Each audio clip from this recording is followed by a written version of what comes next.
রহস্যময় পারিবারিক গল্প আজ সন্ধ্যায়। প্রতিবেশী আন্টি জিজ্ঞেস করল, তোর ছেলের বিয়ে কখন? আর আমার ছেলে সবার সামনে বলে, বসো, আমি শুধু মাকেই বিয়ে করব। সন্ধ্যায় বারান্দায় বসেছিলাম, পাশের বাড়ির রিনা আন্টির সাথে গল্প করছিলাম। ছেলে স্নান সেরে বারান্দায় এসে আমাদের সাথে বসল। রিনা আন্টি তাকে দেখে হাসতে হাসতে বলল, কি রে রফিক, এত বড় হয়ে গেছিস, বিয়ে করবি কখন? আমিও হেসে বললাম, হ্যাঁ, এই নিয়ে তো ভাবতে হবে। গুছেলে আমার দিকে তাকিয়ে বলল, আমার বিয়ের কথা ভাবার দরকার নেই। রিনা আন্টি অবাক হয়ে বলল, কেন রে, এই বয়সে তো বিয়ে করার কথা। আমি বিয়ে করব তখন। ছেলে আমার হাত ধরল, কিন্তু আমি শুধু মাকেই বিয়ে করব। রিনা আন্টির মুখ হা হয়ে গেল, আমিও স্তব্ধ হয়ে গেলাম। কি বলছিস তুই? আমি সিরিয়াস, আমি মা ছাড়া কাউকে বিয়ে করতে চাই না। এসে সবার সামনে এত স্বাভাবিকভাবে বলল যে মনে হলো কোনো স্বাভাবিক কথা বলছে। রিনা আন্টি অস্বস্তিতে পড়ে বলল, এ কি কথা বলছিস? মায়ের মতো মেয়ে বিয়ে করবি, এই বোঝাতে চাইছিস? না আন্টি, আমি আমার মাকেই বিয়ে করব। ছেলে একদম দৃশ্যরে বলল, আমি তাকে ভালোবাসি, তাকে বিয়ে করতে চাই। ও রিনা আন্টি উঠে দাঁড়ালো, কি, আমার যাওয়ার সময় হয়েছে কি? আন্টি চলে যাওয়ার পর আমি ছেলের দিকে তাকালাম। তুই কি করলি? সবার সামনে এসব কি বললি? আমি সত্যি কথা বলেছি, এসে আমার হাত ছেড়ে দেয়নি। আমি তোমাকে বিয়ে করতে চাই, সবাই জানুক গো। মানুষ কি বলবে আমি পরোয়া করি না, আমি তোমাকে ভালোবাসি। কি তার চোখে এক অদ্ভুত জেদ। কাল থেকে আমি সবাইকে বলবো তুমি আমার ভবিষ্যৎ স্ত্রী। ও সন্ধ্যার অন্ধকার নামছিল, আর আমার মাথার ভেতর ঝড় উঠেছিল। এই গল্পটি শুনলে আপনাদের পানি অটোমেটিক বের হয়ে যাবে, সো যত দ্রুত সম্ভব হাতের কাছে টিস্যু নিয়ে বসে পড়ুন। বিছানার চাদর যেন নষ্ট না হয় সেটা সম্পূর্ণ খেয়াল রাখার অনুরোধ জানিয়ে গল্পটি এখন শুরু করব। তার আগে সর্বশেষ অনুরোধ, দয়া করে এমন পানি বের করার গল্প নিয়মিত শুনতে আমাদের চ্যানেলটি সকলেই সাবস্ক্রাইব করুন। ধন্যবাদ। হ্যালো বন্ধুরা, আমার নাম প্রিয়াঙ্কা দাস, আমার বয়স 41 বছর। আমার স্বামীর নাম সুমিত দাস, বয়স 44 বছর। আমাদের 3 সন্তান, অর্জুন, তন্বী আর পূর্ণিমা। অর্জুন 18 বছর বয়সী, কলেজে পড়ে। তন্বী 14 বছর বয়সী, 9ম শ্রেণীতে পড়ে। পূর্ণিমা 10 বছর বয়সী, 5ম শ্রেণীতে যায়। এই ঘটনার 2 দিন পর সকালে ঘুম থেকে উঠে দেখি অর্জুন আমার বিছানার পাশে দাঁড়িয়ে আছে। কি হয়েছে বাবা? আমি ঘুমের ঘোরে জিজ্ঞেস করলাম। মা, আমি তোমাকে কিছু গুরুত্বপূর্ণ কথা বলতে চাই। ও সে খুব গম্ভীর গলায় বলল। আমি বিছানায় উঠে বসলাম। কি বলবি? মা, আমি সত্যি করেই তোমাকে ভালোবাসি, এটা কোনো মজার কথা না। তার গলায় এক অদ্ভুত আবেগ। আমি জানি মানুষ কি ভাবতে পারে, কিন্তু আমি তোমাকে একজন নারী হিসেবে ভালোবাসি। আমার গলা শুকিয়ে গেল। অর্জুন, তুই কি বলছিস? মা, আমি প্রতিদিন তোমার কথা ভাবি। তুমি যখন হাসো, যখন রান্না করো, যখন আমার যত্ন নাও, সবসময় আমার মন কেমন করে।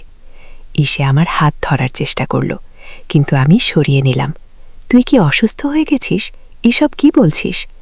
মা, আমি একদম সুস্থ, আমি শুধু আমার মনের কথা বলছি। তার চোখে অদ্ভুত এক আগুন জ্বলছিল। আমি তোমাকে ছাড়া আর কাউকে চাই না। তুমি যদি আমাকে একবার সুযোগ দাও। থামো, আমি চিৎকার করে উঠলাম। এসব কি বাজে কথা বলছিস? আমি তোর মা, আর আমি তোমার সন্তান, কিন্তু আমি তোমাকে মা হিসেবে না দেখে একজন সুন্দর নারী হিসেবে দেখি। এসে কথাগুলো এত স্বাভাবিকভাবে বলল যে আমার গা ঘিমঘিম করে উঠল। এমন সময় স্বামী সুমিত স্নান করে বেরিয়ে এলো। কি হচ্ছে এখানে, এত চিৎকার কেন? সে জিজ্ঞেস করল। অর্জুন সুমিতের দিকে ঘুরে দাঁড়ালো। বাবা, আমি মায়ের সাথে একটা গুরুত্বপূর্ণ আলোচনা করছিলাম। সুমিত অবাক হয়ে আমার দিকে তাকালো। কি আলোচনা? আমি মাকে বলছিলাম যে আমি তাকে বিয়ে করতে চাই। অর্জুন একদম সোজাসুজি বলে দিল। সুমিতের চোখ কপালে উঠল। তুই কি বললি? আমি বললাম আমি মাকে বিয়ে করতে চাই, আমি তাকে একজন নারী হিসেবে ভালোবাসি। অর্জুন আরও দৃঢ়ভাবে বলল। সুমিতের রাগে ফেটে পড়ল। তুই মাথা খারাপ হয়েছিস? এসব কি বাজে কথা বলছিস? আমি কোনো বাজে কথা বলছি না, আমি সত্যি কথা বলছি। এসে অর্জুনের গলায় কোনো ভয় নেই, আমি আমার সিদ্ধান্তে অটল। সুমিত থাপ্পড় মারতে যাচ্ছিল, কিন্তু অর্জুন তার হাত ধরে ফেলল। বাবা, আমার সাথে মারামারি করবেন না, আমি শুধু আমার ভালোবাসার কথা বলেছি। এমন সময় তন্বী আর পূর্ণিমা ঘরে ঢুকল। কি হচ্ছে এখানে? তন্বী জিজ্ঞেস করল। তোর দাদা পাগল হয়ে গেছে কি? সুমিত বলল। আমি পাগল হইনি, এসে শান্তভাবে বলল। আমি শুধু সবাইকে জানাচ্ছি যে আমি মাকে বিয়ে করব। তন্বী হাসতে শুরু করল। দাদা দাদা, তুমি কি মজা করছো? আমি কোনো মজা করছি না, আমি সিরিয়াস। অর্জুন তন্বীর দিকে তাকালো। আমি মাকে খুব ভালোবাসি, আমি তার স্বামী হতে চাই। পূর্ণিমা কিছু না বুঝেই হাসছিল। দাদা, তুমি তো মায়ের ছেলে, তুমি কিভাবে মাকে বিয়ে করবে? এসব ছোটদের বোঝানোর দরকার নেই, অর্জুন বলল। তারপর আমার দিকে তাকিয়ে বলল, মা, আমি আজ থেকে তোমার স্বামী হিসেবে আচরণ। আমি আর সহ্য করতে পারলাম না, তুই এই বাড়ি থেকে বের হয়ে যা, আমি তোকে আর দেখতে চাই না। আমি কোথাও যাব না, এই বাড়ি আমারই। অর্জুনের গলায় এক ধরনের অদম্য জেদ। আর আমি তোমাকে ছাড়ব না। এই কথার পর আমি ঘর থেকে বের হয়ে এলাম। সুমিত আমাকে অনুসরণ করল। প্রিয়াঙ্কা, ছেলেটার সাথে কি হয়েছে? এসব কি বলছে? আমি জানি না, হঠাৎ করে এসব কেন বলছে। আমার গলা কাঁপছিল। বাকি দিনটা খুব কষ্টে কাটল। অর্জুন আমার পিছু ছাড়ছিল না। আমি যেখানে যাচ্ছ সে সেখানেই এসে হাজির। রান্নাঘরে গেলে সে এসে দাঁড়াচ্ছে, বারান্দায় গেলে সে এসে বসছে। দুপুরে খাবার সময় সে আমার পাশে বসতে চাইল। মা, আমি তোমার পাশে বসব, তুই তোর জায়গায় বস। কি? আমি বললাম, আজ থেকে আমার জায়গা তোমার পাশে। ও সে জোর করে আমার পাশে বসে পড়ল। সুমিত রেগে গিয়ে বলল, তুই উঠে যা সেখান থেকে। আমি আমার স্ত্রীর পাশে বসেছি, আপনি কিছু বলতে পারবেন না। অর্জুন খুব শান্তভাবে বলল। খাবার সময় সে আমার প্লেট থেকে খেতে চাইল। মা, তোমার হাত থেকে খেতে দাও। তুই কি করছিস? আমি তার হাত সরিয়ে দিলাম। স্বামী স্ত্রী একসাথে একই প্লেট থেকে খায়, আমরাও তাই করব। সে আমার প্লেট থেকে এক চামচ ভাত মুখে দিল। আমার আর খেতে ইচ্ছে করল না, আমি উঠে চলে গেলাম। বিকেলে অর্জুন আমার ঘরে এসে দরজা বন্ধ করে দিল। মা, আমাদের একা কথা বলতে হবে। দরজা খোল, আমাদের একা কথা বলার কিছু নেই। কি? আমি ভয় পেয়ে গেলাম। মা, আমি তোমাকে সত্যিই ভালোবাসি। আমার ভালোবাসা তুমি বুঝতে চাও না কেন? সে আমার কাছে এগিয়ে এলো। দূরে থাক, আমার কাছে আসিস না গো। আমি পিছু হটলাম। মা, আমি তোমার ক্ষতি করব না, আমি শুধু তোমাকে ভালোবাসতে চাই। তার চোখে এক অদ্ভুত মায়া। এমন সময় দরজায় নখ পড়ল। প্রিয়াঙ্কা, দরজা খোল, সুমিতের বলা। অর্জুন দরজা খুলে দিল। সুমিত রাগের সাথে বলল, তুই এখানে কি করছিস? আমি আমার স্ত্রীর সাথে কথা বলছিলাম। অর্জুন শান্তভাবে উত্তর দিল। সুমিত তাকে ঠেলে বের করে দিল। তুই এসব পাগলামি বন্ধ কর, নইলে আমি তোকে বাড়ি থেকে বের করে দেব। রাত্রে খাবার সময় অর্জুন আবার আমার পাশে বসল। এবার সুমিত কিছু বলল না। খাবার পর অর্জুন আমাকে বলল, মা, আজ রাতে আমি তোমার ঘরে ঘুমাবো। কি বললি? আমি চমকে উঠলাম। স্বামী স্ত্রী একসাথে ঘুমায়, আমরাও একসাথে ঘুমাবো। সে খুব স্বাভাবিকভাবে বলল, তুই তোর ঘরে গিয়ে ঘুমা, ঘরে আসবি নাকি? আমি দৃঢ় বললাম। রাতে আমি আর সুমিত ঘরে শুয়েছি। আমি পাগল হইনি, আমি সিরিয়াস, অর্জুন বলল। আর তুমি আমাকে দাদা বলবে না, আমি তোমার মায়ের স্বামী গো। তন্বী আরও জোরে হাসল। তুমি আমার দাদা এবং তুমি আমার দাদাই থাকবে। এভাবে কয়েকদিন চলল। অর্জুন আমার পিছু ছাড়ছিল না। সে যে কোনো সুযোগে আমার কাছে এসে তার ভালোবাসার কথা বলতো। আমি যেদিকে তাকাই সেদিকেই তাকে দেখতে পাই। একদিন সে আমার হাত ধরার চেষ্টা করল। আমি তার হাত সরিয়ে নিলাম। তুই আমার ছেলে, তুই আমাকে মা বলে ডাকু। আমি তোমাকে আর মা বলবো না, তুমি আমার স্ত্রী। ও সে দৃঢ়ভাবে বলল। তোর মাথা খারাপ হয়েছে? আমি রেগে গিয়ে বললাম, আমার মাথা ঠিক আছে, আমি শুধু তোমাকে ভালোবাসি। কি? তার গলায় এক ধরনের আবেগ। এভাবে চলতে থাকলো। অর্জুন আমাকে স্ত্রী মনে করে আচরণ করত। সে আমার জন্য ফুল নিয়ে আসতো, আমার পছন্দের খাবার কিনে আনতো, আমার যত্ন নিতে চাইতো। কিন্তু আমি তার এসব আচরণ মেনে নিতে পারছিলাম না। আমি তাকে ছেলে হিসেবেই দেখি, স্বামী হিসেবে নয়। এমনভাবে প্রায় 2 সপ্তাহ চলে গেল।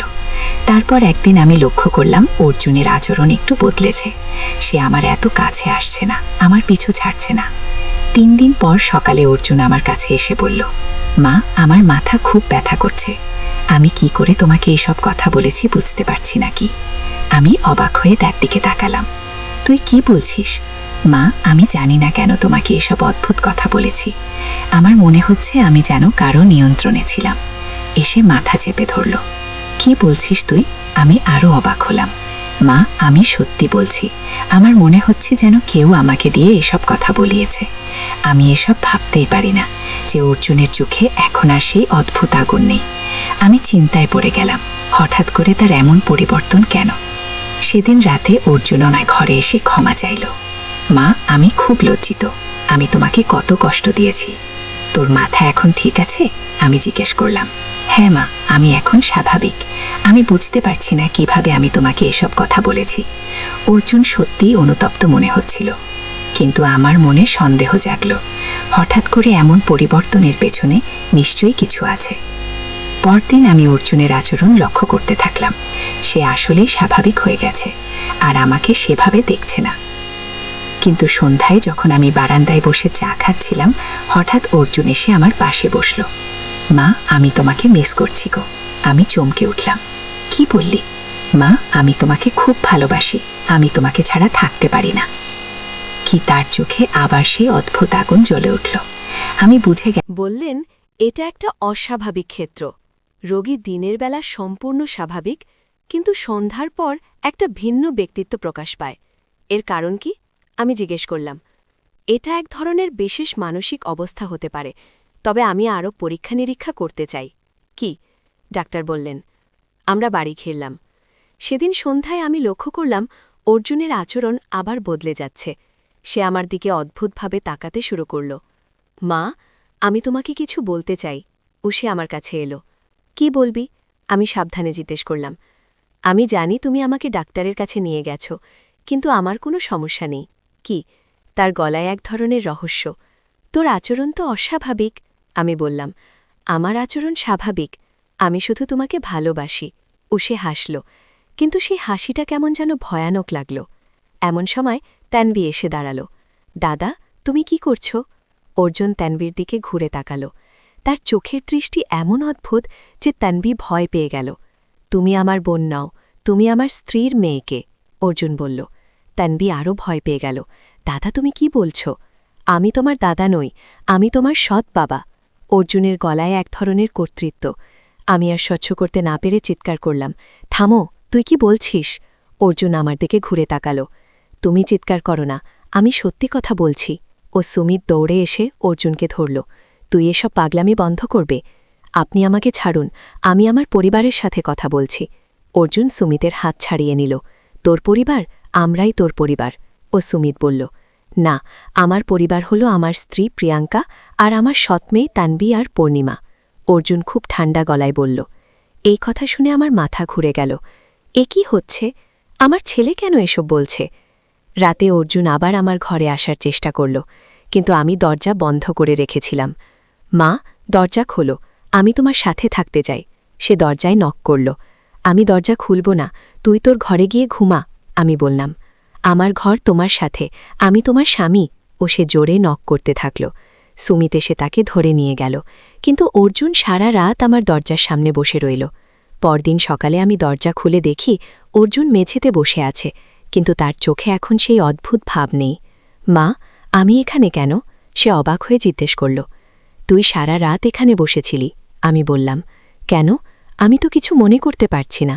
সে মাথা চুলকাল। আমি বুঝে গেলাম যে দিনের বেলা সে সত্যিই কিছু মনে রাখে না। এভাবে আরও কয়েকদিন চলল। দিনের বেলা অর্জুন স্বাভাবিক থাকে, কিন্তু সন্ধ্যার পর তার মধ্যে যেন অন্য একজন ঢুকে পড়ে। একদিন সন্ধ্যায় অর্জুন আমার কাছে এসে বলল, মা, আমি তোমাকে একটা সিক্রেট বলবো। কি সিক্রেট? আমি জিজ্ঞেস করলাম। আমি আসলে অর্জুন নই, সে রহস্যময় গলায় বলল। মাথা শিউরে উঠল। তুই কি বলছিস? আমি অন্য কেউ, আমি এই শরীরে ঢুকেছি। তার চোখে এক অদ্ভুত চকচকানি। কে তুই? আমি কাঁপা গলায় জিজ্ঞেস করলাম। আমি তোমার স্বামী, তোমার আসল স্বামী, সে হাসল। আমার পা কাঁপতে শুরু করল। কি বলছিস তুই? সুমিত তো তোমার স্বামী নয়। আমি তোমার স্বামী, আমি মারা যাওয়ার পর এই ছেলের শরীরে এসেছি, অর্জুন বলল। তুই কি পাগল হয়ে গেছিস? আমি চিৎকার করলাম।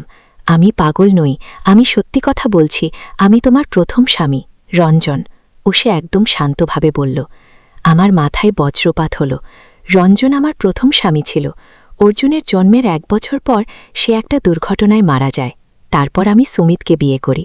রঞ্জন মারা গেছে 20 বছর আগে, আমি কাঁপা গলায় বললাম। আমি মরিনি, আমি তোমাদের পাশেই ছিলাম, কিন্তু এখন আমি এই ছেলের শরীরে ঢুকেছি তোমার কাছে ফিরে আসার জন্য। সে আমার হাত ধরার চেষ্টা করল। আমি তার হাত ছাড়িয়ে নিলাম। তুই মিথ্যে বলছিস, তুই অর্জুন খুব। আমি অর্জুন নই, আমি রঞ্জন। তুমি আমাকে চিনতে পারছো না। তার চোখে অদ্ভুত আবেগ। এমন সময় সুমিত এসে দাঁড়ালো। কি হচ্ছে এখানে? অর্জুন সুমিতের দিকে তাকালো। তুমি কে? তুমি এই বাড়িতে কি করছো? আমি এই বাড়ির কর্তা, আমি প্রিয়াঙ্কার স্বামীকে। সুমিত বলল। তুমি তার স্বামী নও, আমি তার স্বামী। তুমি একজন অপরিচিত লোক। অর্জুনের গলায় রাগ। সুমিত অবাক হয়ে আমার দিকে তাকালো। ও কি বলছে? ও বলছে ও রঞ্জন। ও বলছে ও অর্জুনের শরীরে ঢুকেছে। আমি কাঁপাতে কাঁপতে বললাম। সুমিতের চোখ বড় হয়ে গেল। কি বলল? আমি রঞ্জন, আমি প্রিয়াঙ্কার প্রথম স্বামী। আমি মারা যাওয়ার পর আমার স্ত্রী আর ছেলেকে দেখাশোনা করার জন্য তোমাকে ধন্যবাদ, কিন্তু এখন আমি ফিরে এসেছি। অর্জুন সুমিতের দিকে তাকিয়ে বলল। সুমিত রেগে গিয়ে বলল, তুই পাগল হয়ে গেছিস? রঞ্জন মারা গেছে অনেক আগে। আমি মরিনি, আমি শুধু অদৃশ্য হয়েছিলাম। এখন আমি দৃশ্যমান হয়েছি। অর্জুন শান্তভাবে বলল, তুই আমার ছেলে অর্জুন, তুই রঞ্জন নইস। কি? সুমিত জোর দিয়ে বলল, আমি তোমার ছেলে নই, অর্জুন আমার ছেলে, আমি তার বাবা রঞ্জন। অর্জুন দ্বিভাবে বলল। এই কথাবার্তা শুনে আমার মাথা গুলিয়ে গেল। এ কি হচ্ছে? আমার ছেলে কেন এসব বলছে? সুমিত অর্জুনকে ডাক্তারের কাছে নিয়ে যেতে চাইল, কিন্তু অর্জুন যেতে রাজি হল না। আমার কোনো সমস্যা নেই, আমি একদম সুস্থ। আমি শুধু আমার স্ত্রীর কাছে ফিরে এসেছি। ঠিক, সে বলল। রাতে অর্জুন আমার ঘরের দরজার সামনে বসে রইল। প্রিয়াঙ্কা, আমি রঞ্জন, তুমি আমাকে চিনতে পারছ? আমরা কত সুখে ছিলাম। আমাদের ছোট্ট অর্জুন, আমাদের ছোট্ট সংসার। ওর কণ্ঠে এমন আবেগ যে আমার চোখে পানি এসে গেল। রঞ্জনের কথা মনে পড়ে গেল।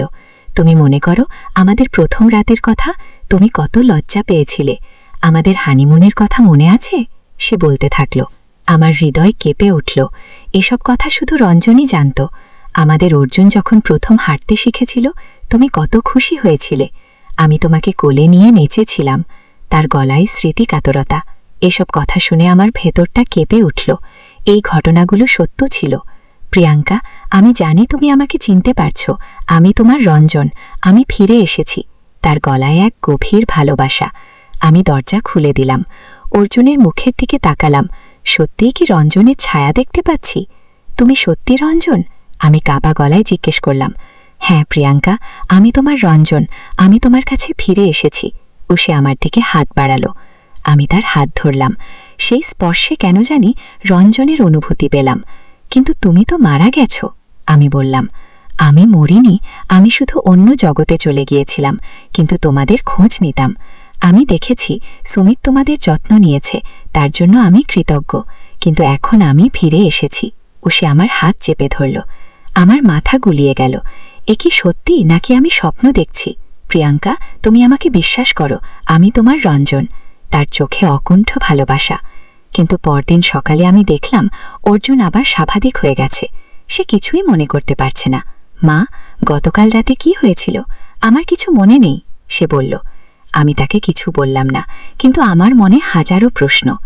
এভাবে আরও কয়েকদিন চলল। দিনের বেলা অর্জুন স্বাভাবিক, রাতে সে যেন রঞ্জন হয়ে যায়। একদিন সন্ধ্যায় অর্জুন আমার কাছে এসে বলল, প্রিয়াঙ্কা, আমি তোমাকে একটা কথা বলি। কি? আমি জিজ্ঞেস করলাম। আমি শুধু রাতের বেলা আসতে পারি, দিনের বেলা অর্জুন থাকে, কিন্তু আমার সময় কম। আমি বেশি দিনেই শরীরে থাকতে পারবো না। ও সে গম্ভীর গলায় বলল। কেন? আমি অবাক হয়ে জিজ্ঞেস করলাম। এই শরীর অর্জুনের, আমি শুধু ভিজিটার। আমাকে চড়ে যেতে হবে। তার চোখে বিষাদ। তুমি কোথায় যাবে? আমি আমার জগতে ফিরে যাব, কিন্তু যাওয়ার আগে তোমার সাথে কিছু সময় কাটাতে চেয়েছিলাম। ও সে আমার হাত ধরল। আমার চোখে পানি এসে গেল। তুমি আবার চলে যাবে? হ্যাঁ, কিন্তু এবার আমি জানি তুমি সুখে আছো। সুমিত তোমার ভালো যত্ন নিয়েছে। তানবী আর পূর্ণিমা খুব ভালো মেয়ে, আর অর্জুন একটা ভালো ছেলে হয়ে বড় হয়েছে। তার গলায় তৃপ্তি। আমি তোমাকে ভুলে যেতে পারিনি। আমি কাঁদতে কাঁদতে বললাম। আমি জানি, আমিও তোমাকে ভুলতে পারিনি, কিন্তু এখন সময় এসেছে বিদায় নেওয়ার। ও সে আমার চোখের পানি মুছে দিল। কবে যাবে?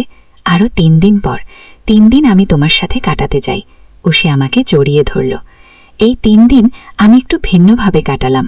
দিনের বেলা অর্জুনের সাথে স্বাভাবিক আচরণ করি, কিন্তু রাতে যখন সে রঞ্জন হয়ে যায়, তখন আমি তার সাথে পুরনো দিনের কথা বলি। 3য় রাতে সে আমাকে বলল, প্রিয়াঙ্কা, আমি আগামীকাল চলে যাব। আর কখনো কোনো ফিরবে না? আর ফিরব না, কিন্তু আমি সবসময় তোমাদের পাশে থাকব। তোমরা আমাকে দেখতে পাবে না, কিন্তু আমি থাকব। উষি আমার কপালে চুমু খেলল। আমি তোমাকে মিস করব, আমিও তোমাকে মিস করব, কিন্তু তুমি সুমিতের সাথে সুখে থাকো। সে তোমার ভালো স্বামী আর বাচ্চাদের ভালো বাবা। উষি আমার হাত চেপে ধরল। পরদিন সকালে আমি দেখলাম অর্জুন তার নিজের ঘরে ঘুমাচ্ছে। সে উঠে আমার কাছে এলো।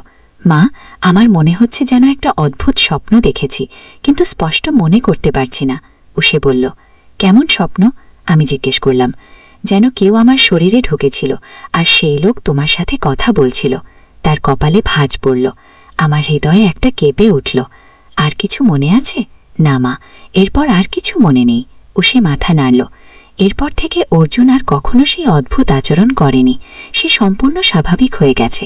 কিন্তু আমার মনে হয় রঞ্জন সত্যিই এসেছিল। সে শেষবারের মতো আমার সাথে দেখা করে গেছে। এখন সে শান্তিতে আছে। অর্জুন এখন একটা ভালো ছেলে। সে কোনো অদ্ভুত কথা বলে না। তার বিয়ে নিয়েও ভাবছি। কিন্তু মাঝে মাঝে রাতে আমার মনে হয় কেউ যেন আমাদের ঘরের চারপাশে ঘোরাফেরা করে। হয়তো রঞ্জন সত্যিই আমাদের পাশে আছে, শুধু আমরা তাকে দেখতে পাই না।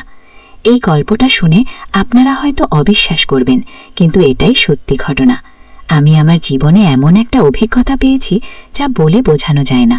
কখনো কখনো আমার মনে হয় রঞ্জন হয়তো সত্যিই ফিরে এসেছিল, নাকি এটা শুধু আমার কল্পনা ছিল। আমি জানি না, কিন্তু যে অনুভূতি পেয়েছিলাম সেটা ছিল একদম সত্যি। এখন আমি সুমিতের সাথে সুখে আছি। অর্জুন একটা ভালো কাজ পেয়েছে। তানভি আর পূর্ণিমা পড়াশোনা করছে।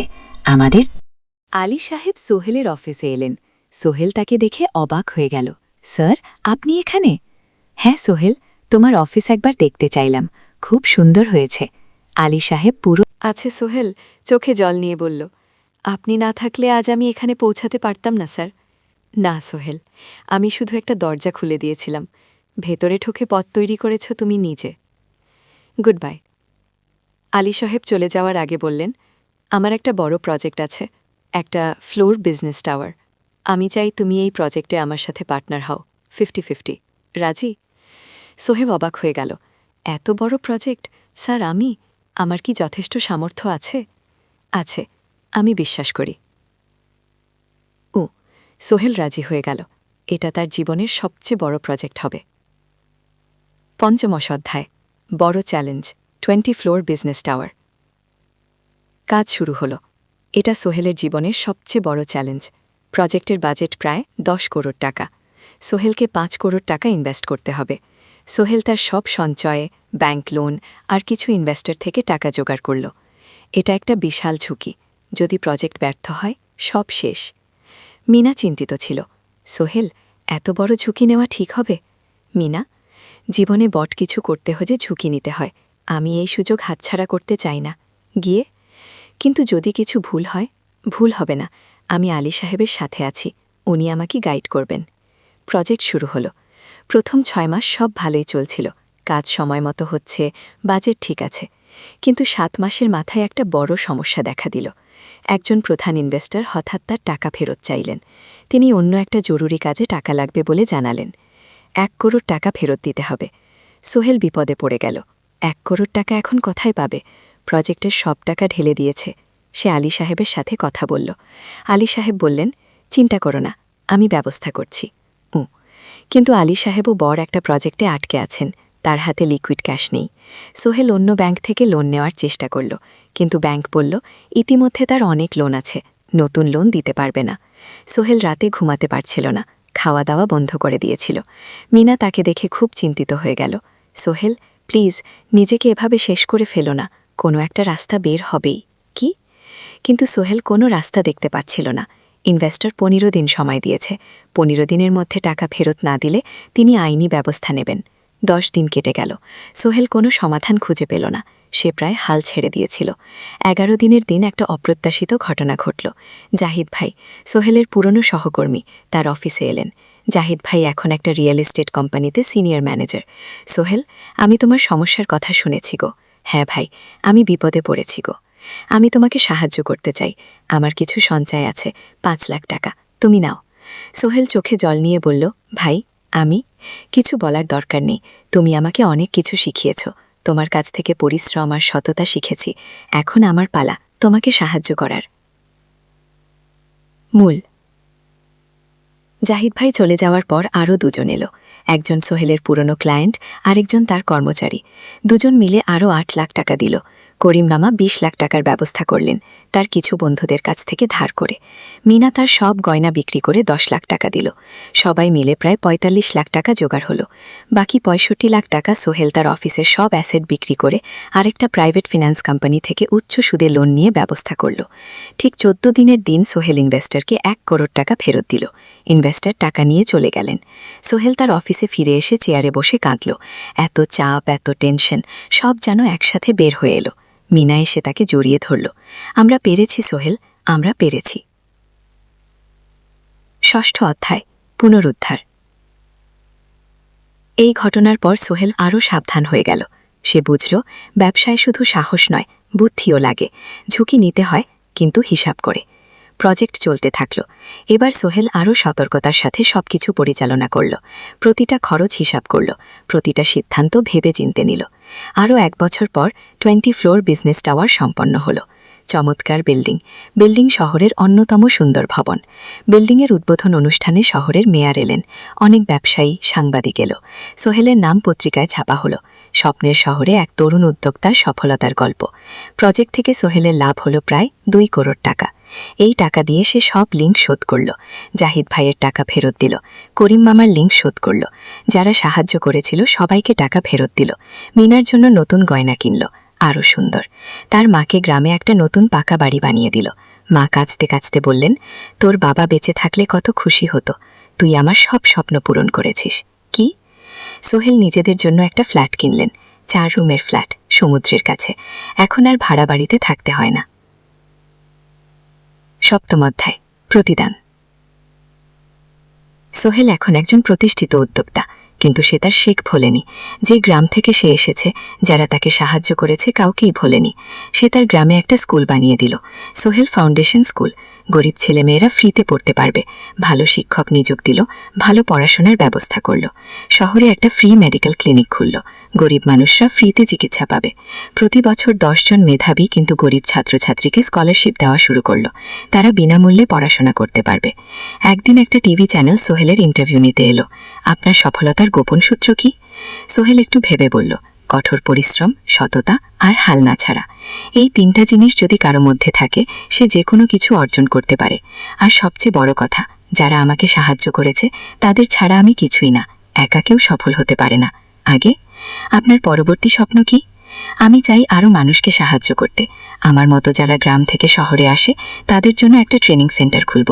তারা সেখানে বিভিন্ন স্কিল শিখতে পারবে, চাকরি পাবে, নিজের পায়ে দাঁড়াতে পারবে। অষ্টাদশ অধ্যায়, নতুন প্রজন্ম। আরও ৫ বছর কেটে গেল। সোহেল এখন ৪৫ বছরের। তার মেয়ে সারা এখন ৯ বছরের। স্কুলে ক্লাস 4-এ পড়ে। খুব মেধাবী মেয়ে। একদিন সারা বাবাকে জিজ্ঞেস করল, বাবা, তুমি কিভাবে এত বড় হলে? আমার বন্ধুরা বলে তুমি একজন সফল মানুষ গো। সোহেল তাকে কোলে নিয়ে বসল। বাবা, তুমি জানো, তোমার দাদু ছিলেন একজন স্কুল শিক্ষক, খুব সৎ মানুষ, কিন্তু আমরা গরিব ছিলাম। আমি রিক্সা চালাতাম গো। রিক্সা? সত্যি? হ্যাঁ। তারপর আমি এই শহরে এলাম। অনেক কষ্ট করেছি, কিন্তু হাল ছাড়িনি। মানুষ আমাকে সাহায্য করেছে, আর আমি কঠোর পরিশ্রম করেছি। বাবা, আমিও কি তোমার মতো হতে পারবো? অবশ্যই পারবে বাবা। তবে মনে রেখো, সফলতা মানে শুধু টাকা পয়সা না। সফলতা মানে ভালো মানুষ হওয়া, অন্যদের সাহায্য করা, সৎ থাকা গো। সারা মাথা নাড়ল। আমি ভালো মানুষ হব বাবা গো। সোহেল তার মেয়েকে জড়িয়ে ধরল। মনে মনে ভাবল, তার জীবনের সব কষ্ট সার্থক হয়েছে। মিনা রান্নাঘর থেকে ডাকল, খাবার তৈরি, এসো। সোহেল সারাকে নিয়ে ডাইনিং টেবিলে গেল। ঋতু এসেছে। সে এখন বিয়ে করেছে, তার একটা ছেলে হয়েছে। সোহেলের মাঝে মাঝে চট্টগ্রামে বেড়াতে আসেন। আজও এসেছেন। সবাই মিলে খেতে বসুন। হাসি গল্পে ভরা পরিবার। সোহেল তাকালো তার মায়ের দিকে, মিনার দিকে, সারার দিকে, ঋতুর দিকে। মনে হলো জীবনে আর কি চাই। খাওয়া শেষে সবাই বসে রইল, গল্প করছিল। হঠাৎ সোহেলের ফোন বাজল। অফিস থেকে একটা জরুরি বিষয়। সোহেল ফোন রেখে দিয়ে মিনাকে বলল, একটা নতুন প্রজেক্টের প্রস্তাব এসেছে। একটা এতিমখানা বানানোর কাজ, সরকারি প্রজেক্ট। তুমি নেবে? অবশ্যই। এটা আমার স্বপ্নের প্রজেক্ট। যেসব বাচ্চাদের বাবা মা নেই, তাদের জন্য একটা সুন্দর জায়গা। ও না, হাসো। তুমি কখনো বদলাও না, এখনো অন্যদের কথা ভাবো। এটাই তো জীবন। মিনা শুধু নিজের জন্য বাঁচলে কি হবে? ঊনবিংশ অধ্যায় উত্তরাধিকার। 10 বছর আরও কেটে গেল। সোহেল এখন 55 বছরের। তার চুলে পাক ধরেছে, কিন্তু শক্তি এখনও আগের মতোই। সারা এখন 19 বছরের। সে বিশ্ববিদ্যালয়ে ইঞ্জিনিয়ারিং পড়ছে। সে চায় বাবার মতো কনস্ট্রাকশন ইন্ডাস্ট্রিতে কাজ। একদিন সারা বাবাকে বলল, বাবা, আমি তোমার কোম্পানিতে কাজ করতে চাই। এখনও তো তোর পড়াশোনা বাকি, জানি, কিন্তু আমি এখন থেকেই শিখতে চাই। ছুটির দিনে তোমার সাথে সাইটে যেতে চাই, দেখতে চাই কিভাবে কাজ হয়। সোহেল খুশি হয়ে গেল। তার মেয়ে তার পথ অনুসরণ করতে চায়। ঠিক আছে, কিন্তু শর্ত হলো তোকে সবকিছু নিজ থেকে শিখতে হবে, কোনো স্পেশাল ট্রিটমেন্ট পাবি না। আগে আমি তো তাই চাই বাবা, গো। সারা তার বাবার সাথে কাজ শিখতে শুরু করলো। সে দেখল কিভাবে শ্রমিকরা কাজ করে, কিভাবে মেটেরিয়াল বাছাই করতে হয়, কিভাবে একটা প্রজেক্ট ম্যানেজ করতে হয়। সোহেল তাকে কোনো সহজ পথ দিল না। সারাকেও সবার মতো কষ্ট করতে হলো। সাইটে রোদে দাঁড়িয়ে থাকতে হলো, শ্রমিকদের সাথে কথা বলতে হলো, কিন্তু সারা হাল ছাড়ল না। সে তার বাবার মেয়ে, পরিশ্রম করতে জানে। 3 বছর পর সারা গ্র্যাজুয়েট হলো। সে সোহেলের কোম্পানিতে জুনিয়র প্রজেক্ট ম্যানেজার হিসেবে যোগ দিল। সোহেল ধীরে ধীরে সারাকে বড় দায়িত্ব দিতে শুরু করল। সারা তার বাবার মতোই সৎ, পরিশ্রমী। বিংশ অধ্যায় সমাপ্তি নয়, নতুন শুরু। আরও 5 বছর পর সোহেল এখন 60 বছরের। সে সিদ্ধান্ত নিল এবার অবসর নেওয়ার সময় এসেছে। কোম্পানির দায়িত্ব সারাকে দেবে। একটা অনুষ্ঠান করা হলো। সোহেল আনুষ্ঠানিকভাবে কোম্পানির চেয়ারম্যান পদ থেকে অবসর নিল। সারা হলো নতুন ম্যানেজিং ডিরেক্টর। সোহেল তার বক্তব্যে বলল, আমি যখন এই শহরে এসেছিলাম আমার পকেটে ছিল মাত্র 5,000 টাকা, একটা ছোট্ট ব্যাগ আর অনেক স্বপ্ন। আজ 40 বছর পর আমি পেছনে ফিরে তাকাই, দেখি একটা দীর্ঘ পথ। সেই পথে অনেক কষ্ট ছিল, অনেক বাধা ছিল, কিন্তু ছিল অনেক ভালোবাসাও, অনেক মানুষের সাহায্য। আমি বিশ্বাস করি সফলতা একা আসে না, এটা আসে অনেক মানুষের সমর্থন, ভালোবাসা আর বিশ্বাস নিয়ে। আমি যা কিছু অর্জন করেছি তা আমার একা না, এটা আমার পরিবারের, আমার কর্মচারীদের, আমার বন্ধুদের, সবার। ও আজ আমি আমার মেয়ে সারার হাতে এই দায়িত্ব তুলে দিচ্ছি। আমি জানি সে আমার চেয়ে ভালো করবে, কারণ সে শিখেছে আমার ভুল থেকে, আমার অভিজ্ঞতা থেকে। কি অনুষ্ঠান শেষ হলো, সবাই চলে গেল। সোহেল আর মিনা অফিসে একা দাঁড়িয়ে রইল। মিনা, মনে আছে আমরা প্রথম কখন দেখা হয়েছিলাম? হ্যাঁ, তোমার সেই ছোট্ট মুদি দোকানে। তুমি বিস্কুট কিনতে এসেছিলে। কি কে ভেবেছিল সেই দিন থেকে আমাদের এই পর্যায়ে? স্বপ্নের শহর, প্রথম অধ্যায়, যাত্রা শুরু। সকাল 7টা বেজে গেছে। ঢাকার কমলাপুর রেল স্টেশনে মানুষের ভিড়। চারদিকে চা বিস্কুট বিক্রেতাদের চিৎকার, ট্রেনের হর্ন আর যাত্রীদের কোলাহল। এই বিশাল ভিড়ের মধ্যে একটা ছোট্ট ব্যাগ হাতে দাঁড়িয়ে আছে সোহেল। বয়স মাত্র 22, গায়ের রং শ্যামলা। স্বপ্নের ঝিলিক। ভাইজা, চট্টগ্রামের টিকিট আছে? সোহেল টিকিট কাউন্টারের সামনে দাঁড়িয়ে জিজ্ঞেস করল। আছে, 30 টাকা। কাউন্টারের লোকটা উত্তর দিল। সোহেল তার পকেট থেকে টাকা বের করল, মোট 5,000 টাকা। এই টাকা সে জমিয়েছে গত 3 বছরে রিকশা চালিয়ে। তার স্বপ্ন ছিল চট্টগ্রাম গিয়ে একটা ভালো চাকরি পাওয়া। গ্রামে আর থাকতে চায় না সে। বাবা মারা গেছেন 10 বছর আগে। মা আর ছোট বোন ঋতুকে নিয়ে সংসার চালাচ্ছিল রিকশা চালিয়ে। কিন্তু এভাবে তো আর সারা জীবন চলবে না। টিকিট কেটে সোহেল প্ল্যাটফর্মে এলো। ট্রেন ছাড়বে আর মাত্র 15 মিনিট পরে। সে একটা বেঞ্চে বসে পড়ল, ব্যাগটা বুকের কাছে চেপে ধরল। এই ব্যাগে আছে তার সব সম্পদ, কিছু কাপড়, একটা ছোট্ট ফটো ফ্রেমে বাবা মায়ের ছবি আর কিছু টাকা। কোথায় যাচ্ছেন? পাশে বসা একজন বয়স্ক মানুষ জিজ্ঞেস করলেন। চট্টগ্রাম কাকা, চাকরি খুঁজতে যাচ্ছি। কি? সোহেল বিনয়ের সাথে উত্তর দিল। ভালো, তবে শহরে সাবধানে থাকবেন। শহর মানে অনেক সুযোগ, কিন্তু অনেক ফাঁদও আছে। কোন বয়স্ক লোকটা বললেন। সোহেল মাথা নাড়ল। সে জানে শহরের জীবন সহজ না, কিন্তু তার কোনো বিকল্প নেই। গ্রামে রিকশা চালিয়ে মাসে 3,500 টাকা আয় হতো তার মধ্যে সংসার চালাতে হতো, বোনের স্কুলের খরচ দিতে হতো, মায়ের ওষুধের খরচ দিতে হতো। কিছুই বাঁচত না। আর এই জীবন থেকে বেরোনোর একটাই পথ, শহরে গিয়ে ভালো কাজ খুঁজে নেওয়া। সোহেল মনে মনে ভাবল তার বাবার কথা। বাবা ছিলেন একজন স্কুল শিক্ষক, খুব সৎ মানুষ ছিলেন। সবসময় বলতেন, সোহেল, তুই লেখাপড়া শিখে বড় মানুষ হবি। আমাদের পরিবারে আর কেউ বড় চাকরি করেনি, তুই করবি। কিন্তু বাবা যখন মারা গেলেন তখন সোহেল মাত্র এসএসসি পরীক্ষা দিয়েছে। ফলাফল ভালো হয়েছিল, জিপিএ 4.0। কিন্তু বাবার মৃত্যুর পর আর পড়া হলো না, পরিবারের দায়িত্ব নিতে হলো। ট্রেন ছাড়ল। সোহেল জানালার পাশে বসে বাইরে তাকালো। থানুক্ষেত, নদী, ছোট ছোট গ্রাম সব পেছনে ফেলে ট্রেন এগিয়ে চলল। সোহেলের মনে হল সে যেন তার পুরনো জীবনটাকেও পেছনে ফেলে আসছে। ট্রেনে একজন হকার এসে চা বিক্রি করছিল। সোহেল একটা চা কিনা, 10 টাকা। চা খেতে খেতে সে ভাবছিল চট্টগ্রাম পৌঁছে কি হবে। করিম মামা তাকে সাহায্য করবেন তো? চাকরি পাওয়া যাবে তো? করিম মামা আসলে সোহেলের খুব দূর সম্পর্কের মামা। সোহেলের দাদির বোনের ছেলে। অনেক বছর আগে গ্রাম ছেড়ে চট্টগ্রামে চলে গিয়েছিলেন। সেখানে একটা কনস্ট্রাকশন কোম্পানিতে কাজ করেন। বছরে একবার দুবার গ্রামে আসতেন।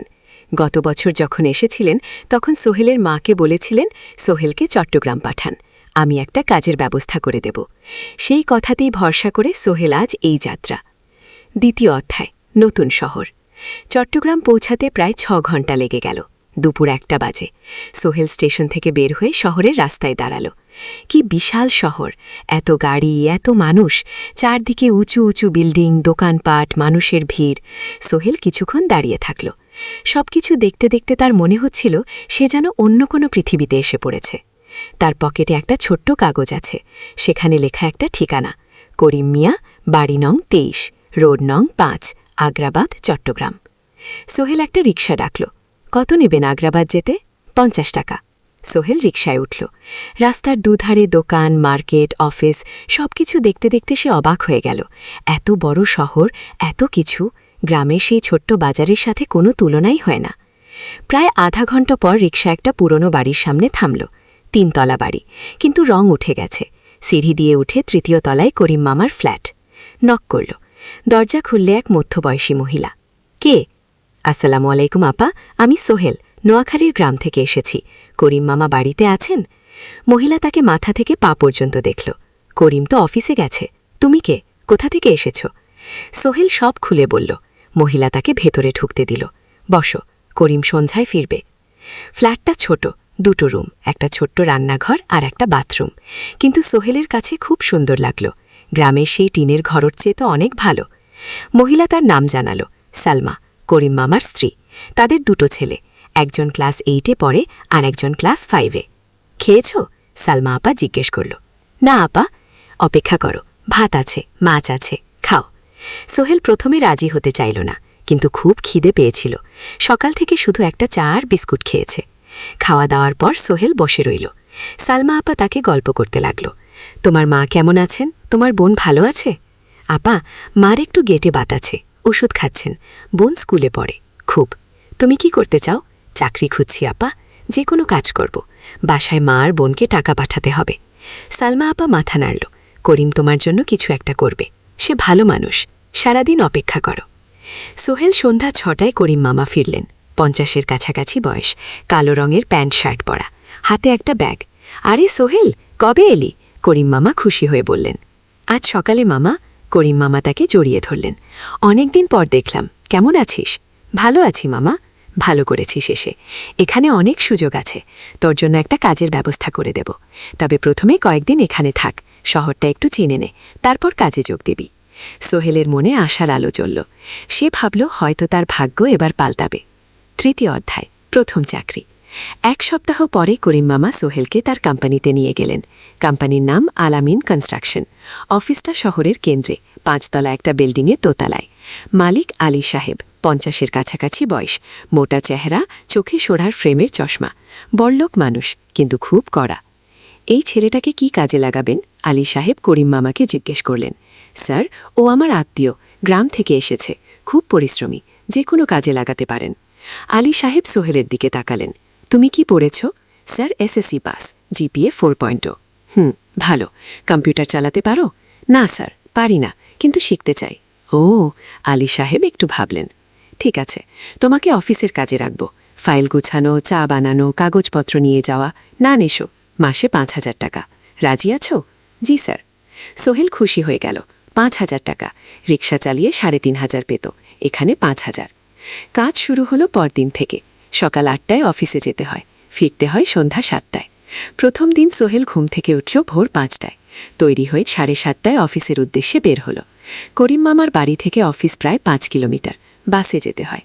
অফিসে পৌঁছে সোহেল দেখল সেই প্রথম আলী সাহেব এখনও আসেননি। অফিস খোলা ছিল না। 8-10 মিনিট পর একজন লোক এসে অফিস খুলল। তুমি নতুন? জি, আমি সোহেল। আমি জাহিদ, অ্যাসিস্ট্যান্ট ম্যানেজার। এসো। জাহিদ ভাই সোহেলকে সবকিছু দেখালো। অফিসে মোট 6 জন কর্মচারী, 2 জন ইঞ্জিনিয়ার, একজন অ্যাকাউন্টেন্ট, একজন অ্যাসিস্ট্যান্ট ম্যানেজার, জাহিদ ভাই, একজন রিসেপশনিস্ট, আর এখন সোহেল। সোহেলের কাজ শুরু হলো চা বানানো দিয়ে, তারপর অফিস পরিষ্কার করা, ফাইল গুছানো, কাগজপত্র এক জায়গা থেকে আরেক জায়গায় নিয়ে যাওয়া। কাজ কঠিন না, কিন্তু সারাদিন দৌড়ঝাঁপ করতে হয়। দুপুরে খাবারের জন্য আধা ঘন্টা বিরতি। সোহেল একটা ছোট হোটেলে গিয়ে ভাত ডাল তরকারি খেল, 50 টাকা। সন্ধ্যায় অফিস বন্ধ হলো। সোহেল ক্লান্ত হয়ে বাসায় ফিরল। কেমন লাগলো প্রথম দিন? করিম মামা জিজ্ঞেস করলেন। ভালো মামা, অনেক কিছু শিখলাম। প্রথম মাসের শেষে সোহেল বেতন পেল 5,000 টাকা। সে 3,000 টাকা মাকে পাঠালো। মা ফোনে কাঁদতে লাগলেন, আল্লাহ তোকে ভালো রাখুক সোহেল। সোহেলের চোখেও জল এলো। তার মনে হলো সে একটা বড় কাজ করতে পেরেছে। চতুর্থ অধ্যায়, শহরের জীবন। 3 মাস কেটে গেল। সোহেল এখন শহরের সাথে মিশে গেছে। প্রতিদিন অফিসে যাওয়া আসার পথে সে দেখে হাজারো মানুষের জীবন।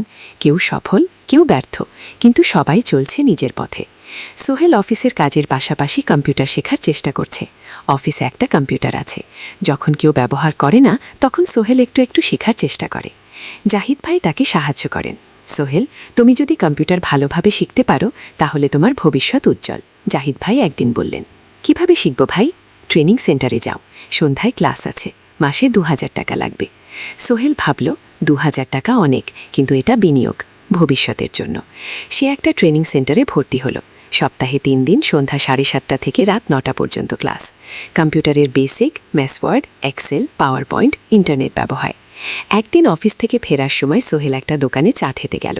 দোকানের পাশেই একটা ছোট্ট মুদি দোকান। সেখানে একটা মেয়ে বসে আছে। বয়স হবে 20-এর কাছাকাছি। সাদা সিধে চেহারা, সাদা শাড়ি পরা, কিন্তু চোখে এক ধরনের দিগতা। ভাইজা, 1 প্যাকেট বিস্কুট দেন, কি? সোহেল বলল। মেয়েটা বিস্কুট দিল, 20 টাকা। সোহেল টাকা দিয়ে যাচ্ছিল। হঠাৎ মেয়েটা বলল, আপনি নতুন এসেছেন এই এলাকায়, তাই না? হ্যাঁ, 3 মাস হলো। কিভাবে বুঝলেন? আপনার চেহারা দেখেই বোঝা যায়, এখনও গ্রামের ছোঁয়া আছে। আর আপনি প্রতিদিন এই পথ দিয়ে যান, দেখেছি। মেয়েটা হাসল। সোহেলও হেসে ফেলল। আপনি খুব পর্যবেক্ষক মনে হচ্ছে। কি? জীবনে অনেক কিছু দেখেছি, তাই মানুষকে চিনতে শিখেছি। আপনার নাম মিনা। এই দোকান আমার বাবার, উনি অসুস্থ, তাই আমি দেখছি। সেদিন থেকে সোহেল প্রায় সেই দোকানে যেতে শুরু করল। মিনার সাথে গল্প করত। ধীরে ধীরে তাদের মধ্যে একটা বন্ধুত্ব তৈরি হলো। মিনাও তার জীবনের গল্প বলল। মিনার মা মারা গেছেন যখন সে মাত্র 7 বছরের। বাবা আব্দুল হামিদ একা হাতে মিনাকে বড় করেছেন। মুদি দোকান দিয়ে সংসার চালান। মিনা কলেজে পড়ে, অনার্স 2nd ইয়ার। সকালে কলেজে যায়, দুপুরে ফিরে এসে দোকান সামলায়। বাবার হার্টে সমস্যা আছে, তাই ভারী কাজ করতে পারেন না। তোমার স্বপ্ন কি? একদিন সোহেল জিজ্ঞেস করল। গ্র্যাজুয়েশন শেষ করে একটা ভালো চাকরি করব, তারপর বাবাকে ভালো চিকিৎসা করাবো। তুমি? আমিও চাকরি করে পরিবারকে ভালোভাবে দেখভাল করতে চাই। মা আর বোনকে নিয়ে শহরে আনবো একদিন। দুজনেই নিজেদের স্বপ্নের কথা বলতে গিয়ে বুঝলেন তাদের স্বপ্ন অনেকটা একই রকম। পঞ্চম অধ্যায়, বিপদ। 6 মাস কেটে গেল। সোহেল এখন আলী সাহেবের খুব প্রিয় কর্মচারী। সে শুধু চা বিস্কুট দেওয়ার কাজই করে না, এখন কম্পিউটারেও কিছু কাজ শিখেছে। ছোটখাটো টাইপিং, ডেটা এন্ট্রি এসব করতে পারে। আলী সাহেব খুশি হয়ে তার বেতন বাড়িয়ে 8,000 টাকা করে দিয়েছেন। একদিন রাতে সোহেল অফিস থেকে ফিরছিল। সেদিন একটু দেরি হয়ে গেছে, রাত প্রায় 9টা। সাধারণত সোহেল সন্ধ্যা 7:30টায় ফিরে, কিন্তু সেদিন অফিসে একটা জরুরি কাজ ছিল। বাস থেকে নেমে সোহেল বাড়ির দিকে হাঁটছিল। হঠাৎ একটা অন্ধকার গলিতে 3 জন লোক তাকে ঘিরে ধরল। তাদের চেহারা দেখে বোঝা যাচ্ছিল ভালো উদ্দেশ্য নিয়ে আসেনি। টাকা দে, তাড়াতাড়ি, একজন বলল। তার হাতে একটা ছুরি। সোহেল ভাইয়া পেয়ে গেল। ভাই, আমার কাছে খুব কম টাকা আছে। কি? যা আছে দে, তাড়াতাড়ি করো। সোহেল কাঁপতে কাঁপতে তার পকেট থেকে 5 টাকা বের করে দিল। এই টাকা দিয়ে সে বাজার করবে ভেবেছিল, কিন্তু ছিনতাইকারীরা সন্তুষ্ট হল না। শুধু 5 টাকা? তোর ব্যাগে কি আছে? তারা সোহেলের ব্যাগ কেড়ে নিল। ব্যাগে ছিল তার মোবাইল, কম্পিউটার ট্রেনিং সেন্টারের সার্টিফিকেট আর কিছু গুরুত্বপূর্ণ কাগজপত্র। না ভাই, ব্যাগটা ফেরত দেন, ওতে আমার জরুরি জিনিস আছে। মোবাইল নিয়ে নেন, কিন্তু ব্যাগটা দেন গো। কিন্তু ওরা শুনল না। একজন সোহেলকে জোরে ধাক্কা দিন। সোহেল পড়ে গেল। মাথা রাস্তার কংক্রিটে ধাক্কা লেগে গেল, রক্ত বের হল। 3 জন দৌড়ে পালিয়ে গেল। কিছুক্ষণ সোহেল অজ্ঞান হয়ে পড়ে রইল। তারপর ধীরে ধীরে জ্ঞান ফিরল।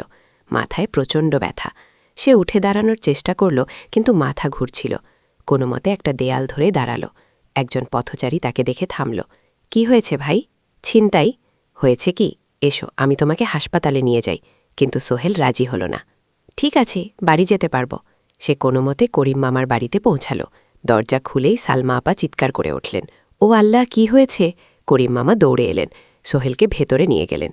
তার মাথায় জল ঢেলে রক্ত পরিষ্কার করলেন। কাটাটা বেশ গভীর, হাসপাতালে যেতে হবে কি? করিম মামা বললেন। তারা একটা অটোরিকশা নিয়ে নিকটস্থ হাসপাতালে গেলেন। ডাক্তার সোহেলের মাথায় 3টে সেলাই দিলেন। বলল 1 সপ্তাহ বিশ্রাম নিতে হবে, কোনো ভারী কাজ করা যাবে নাই। হাসপাতাল থেকে ফিরে সোহেল শুয়ে রইল। তার মনে হচ্ছিল সবকিছু শেষ হয়ে গেছে। মোবাইল চলে গেছে, গুরুত্বপূর্ণ কাগজপত্র চলে গেছে। এখন 1 সপ্তাহ অফিস করতে পারবে না। পরদিন সকালে করিম মামা আলী সাহেবকে ফোন করে সব জানালেন।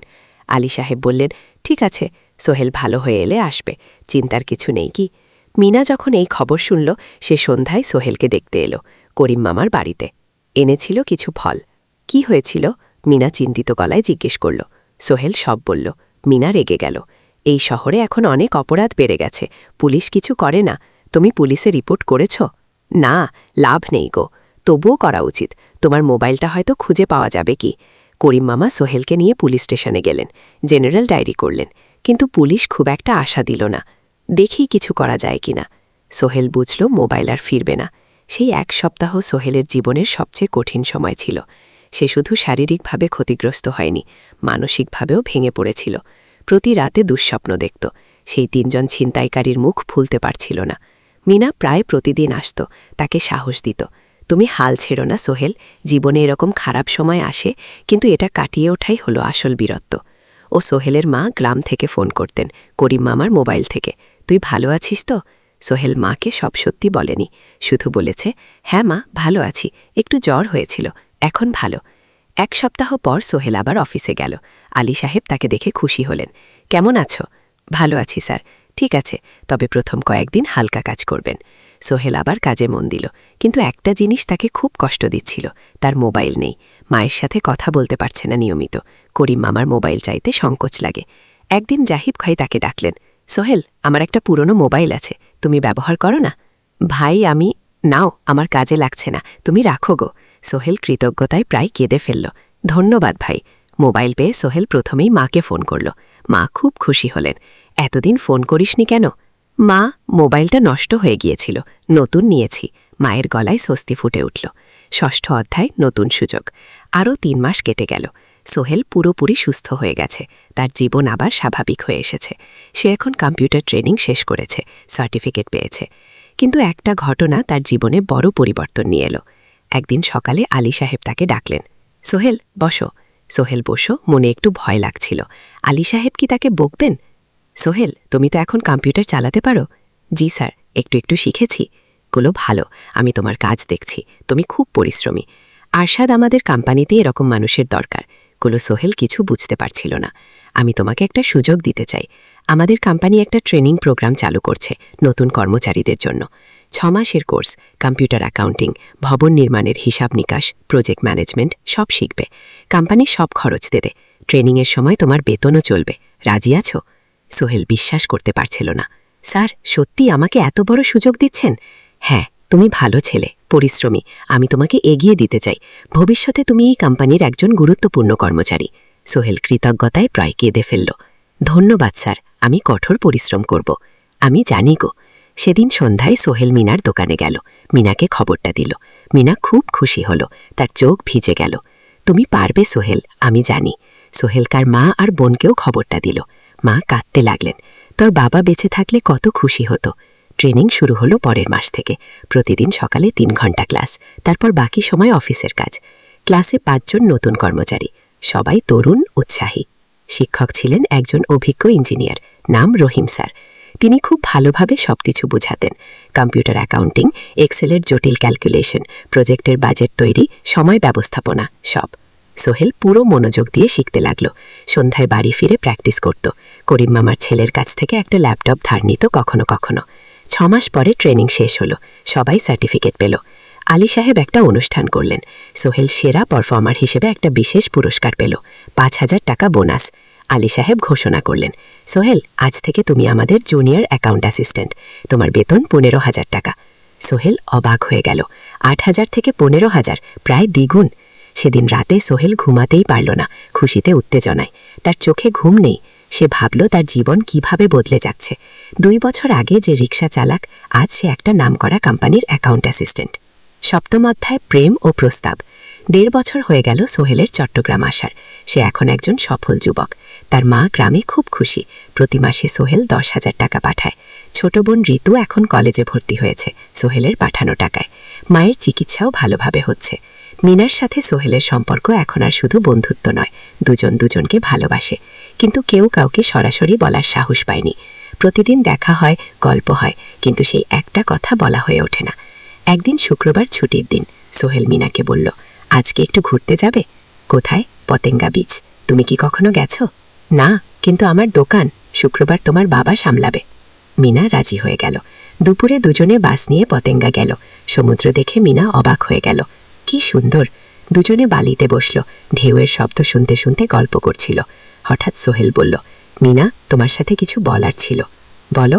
সোহেল একটা লম্বা শ্বাস নিল। তুমি জানো, আমি তোমাকে ভালোবাসি। মিনা হাসল, তার চোখ ভিজে গেল। জানি, আমিও তোমাকে ভালোবাসি সোহেল গো। সোহেল অবাক হয়ে গেল। সত্যি?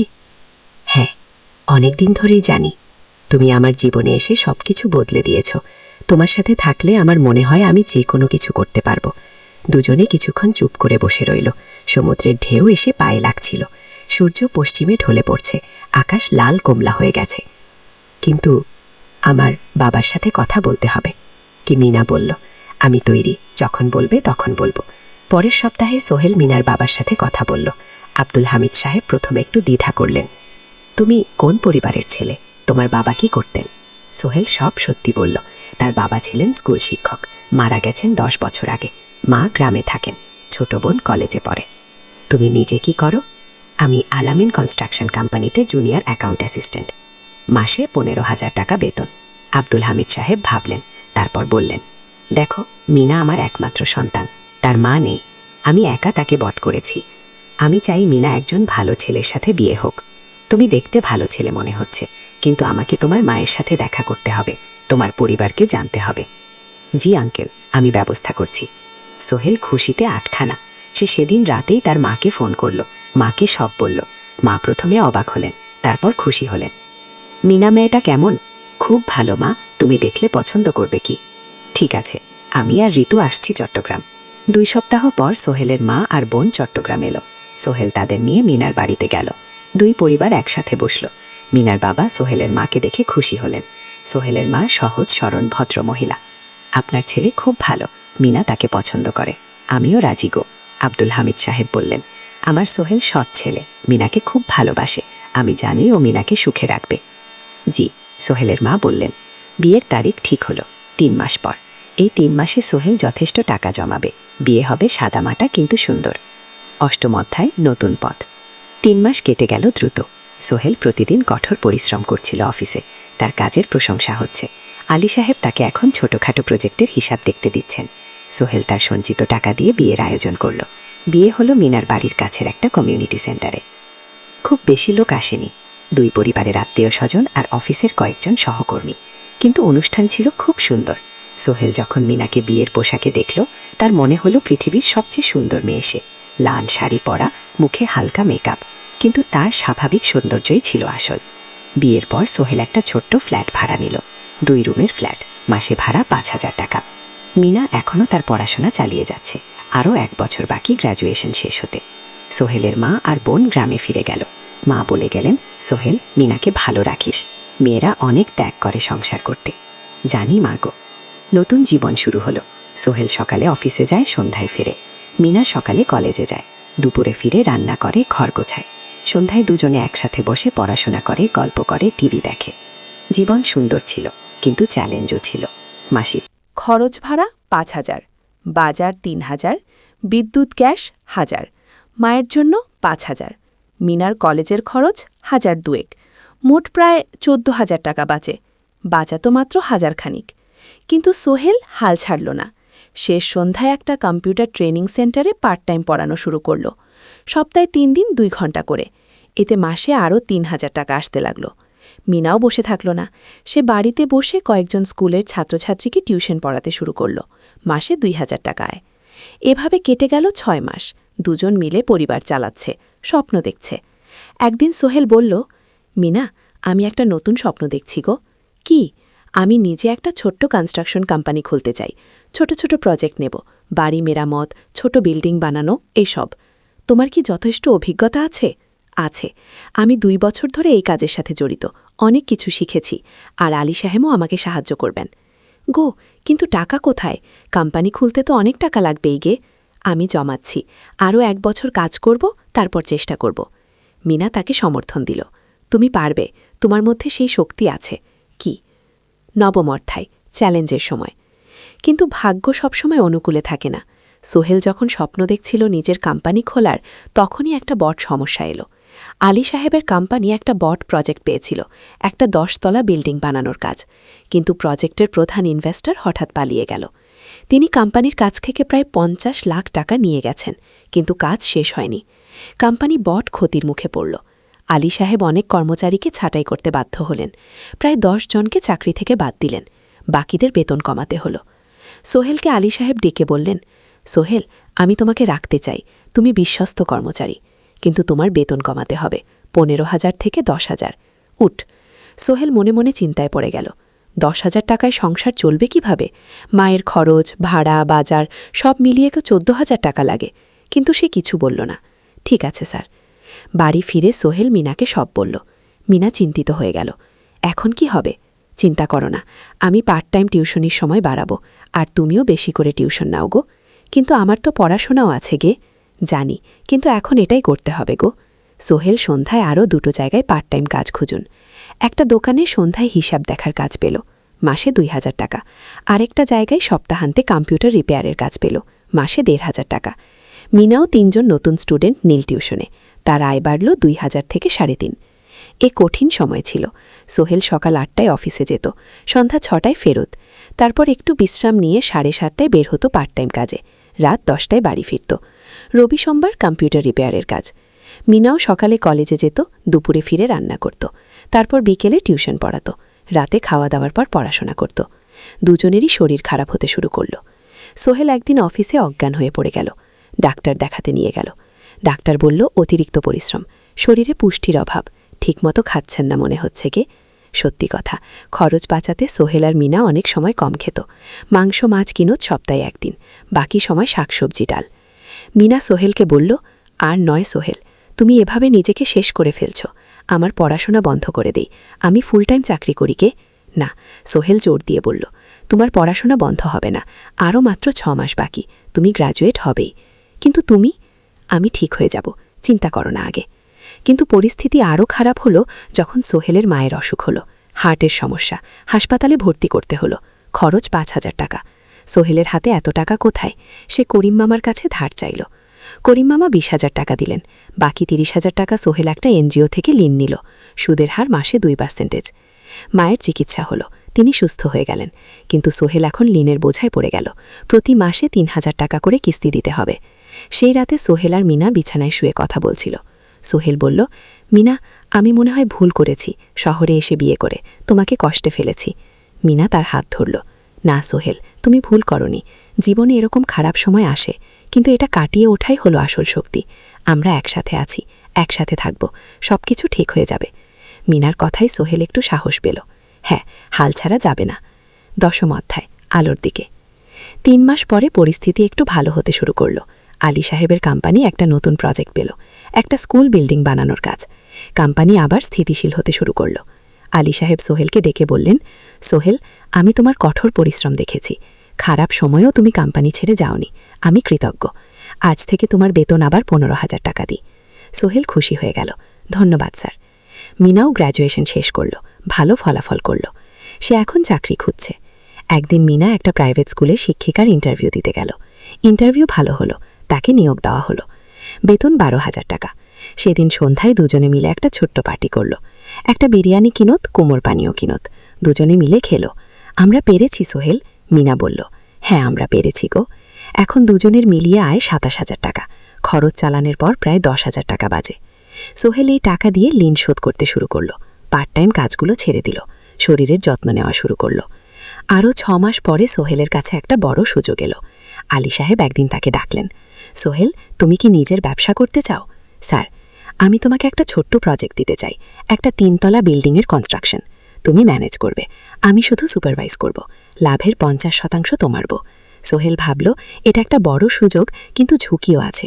যদি কাজটা ভালোভাবে না হয়, স্যার আমি চেষ্টা করব, কিন্তু যদি ভুল হয়, ভুল হবে না, আমি তোমার উপর বিশ্বাস রাখছি, তুমি পারবে।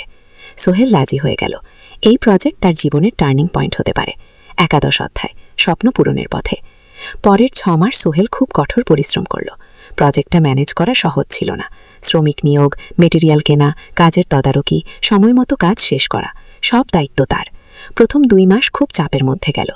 একদিন একজন শ্রমিক কাজ করতে গিয়ে আহত হলো। সোহেল তাকে হাসপাতালে নিয়ে গেল, তার চিকিৎসার খরচ দিল। এতে প্রজেক্টের বাজেট একটু বাড়ল, কিন্তু সোহেল জানত এটা করা দরকার।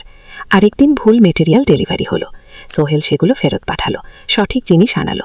এতে 3 দিন দেরি হলো, কিন্তু কাজের মান ঠিক রইল। মিনা তাকে সবসময় সাপোর্ট করছিল। সে এখন চাকরিতে স্থিতিশীল, স্কুলের বাচ্চারা তাকে পছন্দ করে, প্রিন্সিপাল তার কাজে খুশি। প্রজেক্ট শেষ হলো 6 মাসে, সময় মতো, বাজেটের মধ্যে। বিল্ডিংয়ের মালিক খুব খুশি হলেন। তিনি আলী সাহেবকে ধন্যবাদ দিলেন। আলী সাহেব বললেন, ধন্যবাদ আমাকে না, এই ছেলেকে দিন। সোহেল পুরো প্রজেক্ট ম্যানেজ করেছে গো। প্রজেক্ট থেকে মোট লাভ হলো 3 লাখ টাকা। সোহেল পেল 1.5 লাখ টাকা। তার জীবনে এত টাকা এই প্রথম। সে করিম মামার ঋণ শোধ করল, এনজিওর বাকি ঋণ শোধ করল। তারপর তার মাকে 5,000 টাকা পাঠালো। মা দিয়ে গ্রামের বাড়িটা একটু মেরামত করা, বোন ঋতুর জন্য একটা ল্যাপটপ কিনা। বাকি টাকা দিয়ে সোহেল একটা ব্যাংক অ্যাকাউন্টে জমা রাখল, ভবিষ্যতের জন্য। আলী সাহেব সোহেলকে আরও 2টো প্রজেক্ট দিলেন, এবার একটু বড়। সোহেল আত্মবিশ্বাসের সাথে সেগুলো শেষ করল। 2 বছর পরে সোহেল সিদ্ধান্ত নিল, এবার নিজের কোম্পানি খোলার সময় এসেছে। 12 অধ্যায়, নতুন শুরু। সোহেল তার সব জমানো টাকা দিয়ে একটা ছোট্ট অফিস ভাড়া নিল। 2 রুমের অফিস, একটা রুমে কাজের জায়গা, আরেকটাই ছোট্ট মিটিং রুম।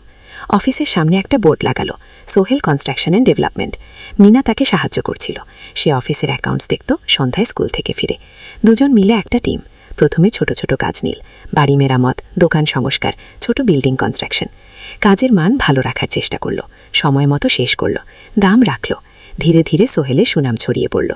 মানুষ তাকে বিশ্বাস করত, তার কাছে নতুন নতুন কাজ আসতে লাগল। প্রথম বছর খুব কষ্ট হলো, কখনো লাভ হতো, কখনো লস। কিন্তু সোহেল থেমে থাকল না। সে শিখতে লাগলো ব্যবসা কিভাবে চালাতে হয়। দ্বিতীয় বছরের পরিস্থিতি ভালো হলো। সোহেল এখন 3 জন স্থায়ী কর্মচারী নিয়োগ দিল, একজন ইঞ্জিনিয়ার, একজন সুপারভাইজার, একজন অফিস সহায়ক। তৃতীয় বছরে একটা বট প্রজেক্ট পেল, একটা স্কুল বিল্ডিং বানানোর কাজ, 5 তলা বিল্ডিং। সোহেল পুরো মনোযোগ দিয়ে কাজটা করল। শ্রমিকদের ভালো বেতন দিল, ভালো মেটেরিয়াল ব্যবহার করল, সময় মতো কাজ শেষ করল। স্কুল কর্তৃপক্ষ খুব খুশি হলো, তারা সোহেলের কাজের প্রশংসা করল। এই প্রজেক্ট থেকে সোহেল প্রায় 5 লাখ টাকা লাভ করল। এই টাকা দিয়ে সে আরও ভালো একটা অফিস নিল, আরও কর্মচারী নিয়োগ দিল। এখন তার কোম্পানিতে 10 জন স্থায়ী কর্মচারী, প্রজেক্ট অনুযায়ী আরও শ্রমিক নিয়োগ দেওয়া হয়। 13 অধ্যায়, পরিবার। এদিকে সোহেল আর মিনার সংসারেও খুশির খবর এলো। মিনা গর্ভবতী। 9 মাস পর তাদের একটা মেয়ে হলো, নাম রাখো সারা। সারা যখন জন্মালো, সোহেলের মা আর বোন চট্টগ্রামে এলো। মা 1 মাস থেকে গেলেন, মিনাকে সাহায্য করলেন। সোহেল এখন একটা বড় ফ্ল্যাট ভাড়া নিয়েছে, 3 রুমের ফ্ল্যাট। একটা রুমে সোহেল, মিনা, একটাই সারা, আরেকটাই অতিথি রুম। মায়ের জন্য সোহেল সিদ্ধান্ত নিল তাকে চট্টগ্রামে নিয়ে আসবে। গ্রামে একা থাকা ঠিক না, কিন্তু মা রাজি হলেন না। বাবা, আমি গ্রামেই থাকবো, এখানে আমার পরিচিত মানুষ আছে। তোর বোনকে নিয়ে যা, ও ঢাকায় পড়ছে, চট্টগ্রামে এনে ভালো কোথাও ভর্তি করিয়ে দিই। সোহেল তাই করল, ঋতুকে চট্টগ্রাম বিশ্ববিদ্যালয়ে ভর্তি করিয়ে দিল। ঋতু এখন সোহেলের ফ্ল্যাটে থাকে, বিশ্ববিদ্যালয়ে পড়ে। সোহেলের মনে হলো তার জীবন এখন পরিপূর্ণ। স্ত্রী, মেয়ে, বোন সবাই তার কাছে, ব্যবসা ভালো চলছে, মা গ্রামে সুখে আছেন। 14 অধ্যায়, সফলতা শিখে। 5 বছর কেটে গেল। সোহেল এখন একজন সফল উদ্যোক্তা।